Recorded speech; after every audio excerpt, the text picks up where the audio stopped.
Hello, in this video I'm going to show you how you can uninstall apps on your Nokia 9 PureView. So to do this, you have to open the settings at the first, and then you have to open apps and notifications. Right now, click right here to see all apps that you have on your phone, and right now we can pick any application that you want to remove.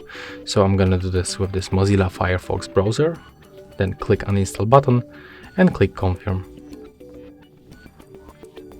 Now just wait a little bit.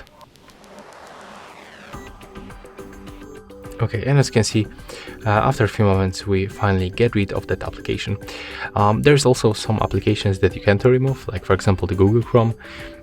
That's because that's the system application. So all of the system apps you cannot remove, you can only turn them off by tapping right here. And yeah, that's all for this video. Hope you like it.